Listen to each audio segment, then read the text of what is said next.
Lotshani bakwethu lokhuluma nguDoctor ngoba Sibanyoni abaningi bathi nguDoctor Sinethemba. Lapha ngikhamba nodaba ezitha nguSonyoni. Lotshani ndaba ezitha. Sithokoze Sibanyoni.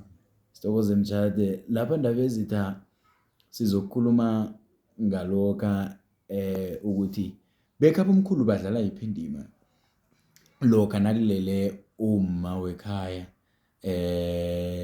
nofana mhlambe kulele ubani kodwa nakhe sibeke straight ukuthi mhlawumnye nakulele umma wekhaya bekhaba omkhulu ngengiyiphi indima abayidlalako.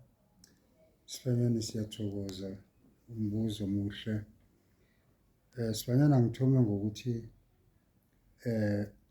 isikhethu namkha isiNdebele la siphelela khona siside namhlanje kanengi abantu basikha ngaphezulu.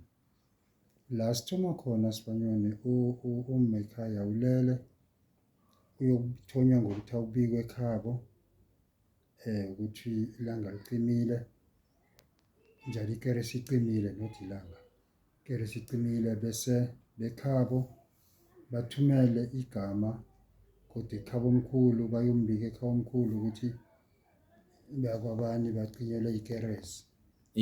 Then bekhabomkhulu basuke-ke bayeke lapha kuvele khona isigesi baya bayokuhlola phambi kwesikhathi namkha bakhamba ngelanga lomberego. Mhlambe imiberego ivamise ukuba ngoMgqibelo bafika ngoLosihlanu. Ilanga nalitjhingako nabo mde babe khona vele batjhingele khona le. Umma wekhabomkhulu noma ojamele ugogo nguye nida abe khona ebusuku bamhlokho. Umufi nakaqeda ukungena nida ayokuhlala ngeenyaweni ebusuku boke abe khona ngeenyawenapho noma athatha isithongwana mara ukhona ngeenyawenapho. Yani ongubaba noma umzala noma umalume nakuyokuberegwa kuyokwenziwa indlu nida abe khona ngale wekhabomkhulu. Nabaqeda ukuberega indlu le yena uzakusala-ke khona ngale nabazamhlalisa. Umngcwabo nawuphuma ekhaya uza ngale nide umfumane ngale wekhabomkhulu ngoba nida agade indlu leya. Indlu yayigadwa Sibanyoni yayingenjiwa itjhiye ikhamise njalo ingabi nomuntu ozoyigada. Manje namhlanje sekwaba nobutsotsi khulu ngoba abotsotsi bakhuthuza nabantu emathuneni. Ingakho bangasakghoni ukuthi bangagada indlu busuku boke abantu. Mara isintu sasitjho njalo ekhabomkhulu ubahlala ngale, umngcwabo bewumfumana ngale ongubaba.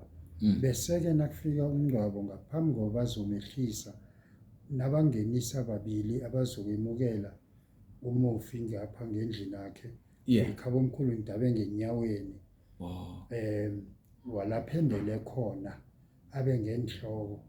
Umuntu Sibanyoni ubekwa wekhabomkhulu nalapha endele khona. Bekhabo akunandima abayidlalako engcwaba umuntu. Abanengi abavane sesiphekelele umuntu ubekwa babantu ababili kuphela. Ubekwa ngwalapha endele khona newekhabomkhulu. Ekhabomkhulu ngenyaweni walapha endele khona ngenhloko.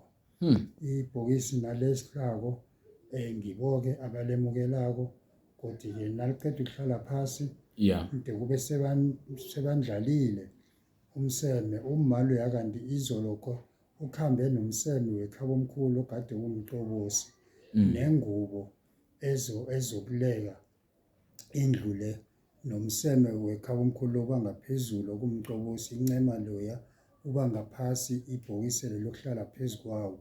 Lo-ke uyokuba hlangana kwengubo nangabe bamhlabisile yesikhumba nembeleko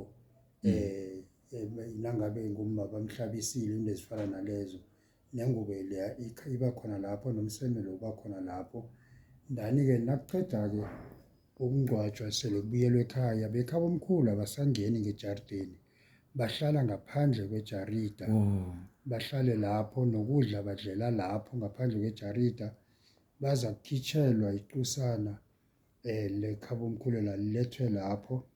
Ndani-ke nabaqeda ukudla ukudla kwabokha bazakunikelwa isitja esinjengepleyidi umndeni loyo ekhabomkhulu unabaphekeleli msaba abahlalisileko baza kuphosela-phosela-ke abakuphetheko okuvela ngekhabomkhulu ngaphambi kokuba-ke bazokusikima lapha. Asebasikimi kuphela bangakakhiphi lutho bekhabomkhulwaba. Indaba ezitha izwakala kamnandi, siyathokoza Mtshali. Sibanyoni.